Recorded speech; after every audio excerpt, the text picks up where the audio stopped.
Bonjour à tous et bienvenue dans ce numéro, le choix des deux routes. Bon, quand je parle des deux routes, je parle bien sûr de l'enfer ou du paradis. Parce que nous, en tant qu'êtres humains sur cette terre, nous n'avons que deux routes. Nous avons deux chemins devant nous. Soit c'est l'enfer, soit c'est le paradis. Dieu, dans son amour et sa grâce, nous a donné un guide, la Bible, qui nous indique clairement le chemin qui mène au ciel.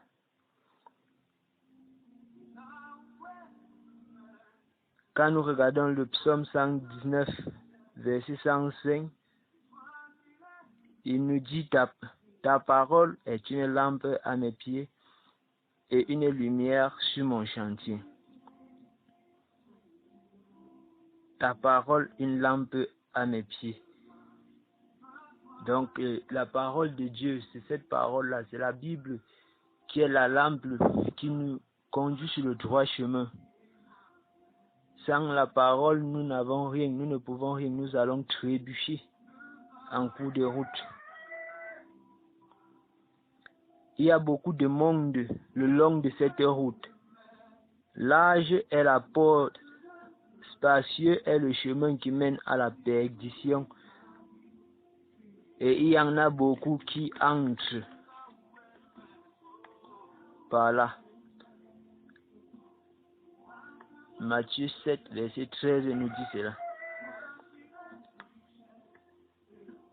La plupart de ces voyageurs ont les yeux fermés et ils ne savent pas qu'ils marchent sur la route qui mène à la destruction. On ne s'en occupe pas. Telle voie paraît droite à un homme, mais son issue, c'est la voie de la mort. Proverbe 14, verset 12. Le Dieu de ce siècle, c'est-à-dire Satan, a aveuglé l'intelligence des incrédules. Maintenant, les gens qui marchent sur ce chemin, le chemin qui mène à la perdition, ils sont chargés de péché. Et Romains 3, verset 23 nous dit, car tous ont péché et sont privés de la gloire de Dieu.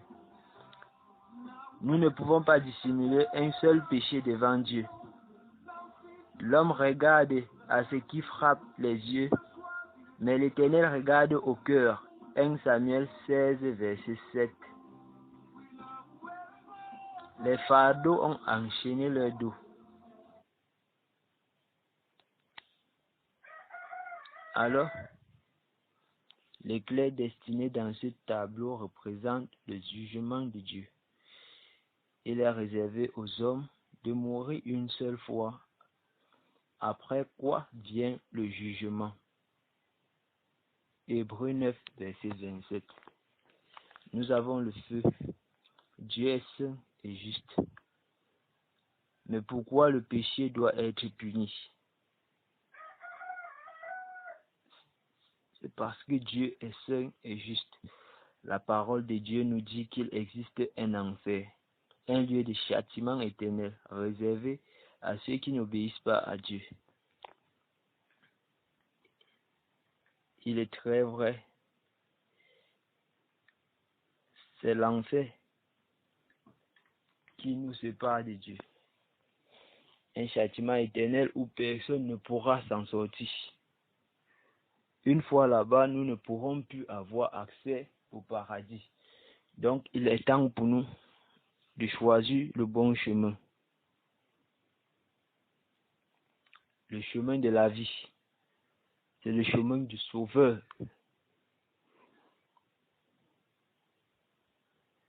Comme nous ne pouvons pas, par nos propres moyens, être délivrés de nos péchés et de leur juste châtiment, Dieu le Père a pourvu à notre salut.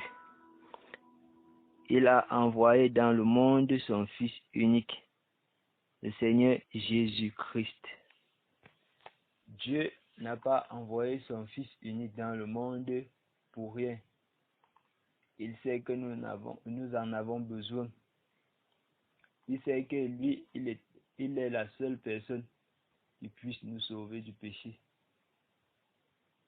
Alors pourquoi régner ce Fils? Pourquoi croire que Jésus n'est pas venu pour nous?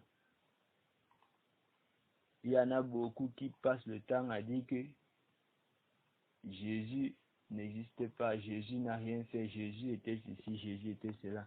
Or Jésus lui-même l'a dit, nul ne peut connaître le Père s'il ne passe par moi. Dieu a tant aimé le monde qu'il a donné son Fils unique afin que quiconque croise en lui ne périsse point, mais qu'il ait la vie éternelle. Jean 3, verset 16. Par la résurrection de Christ, alors, tout le monde a accès au paradis. Mais comment faire pour avoir accès à ce paradis? Ce n'est pas parce que Christ est ressuscité que nous allons continuer dans le péché et dire que nous avons été lavés de ce péché. Il faut d'abord accepter Jésus. Il faut accepter Christ dans sa vie pour enfin bénéficier des bienfaits du ciel. Si nous ne voulons pas accepter Jésus, si nous n'acceptons pas qu'il est notre sauveur, notre maître, nous n'allons pas avancer. Nous ne pourrons pas avoir accès au ciel. Alors pour faire cela, nous devons tout simplement reconnaître qu'il est le Fils de Dieu et nous plier à ses lois. Faire ce qu'il nous demande de faire. Faire ce que la Bible nous demande de faire. Je vous remercie. Soyez bénis abondamment.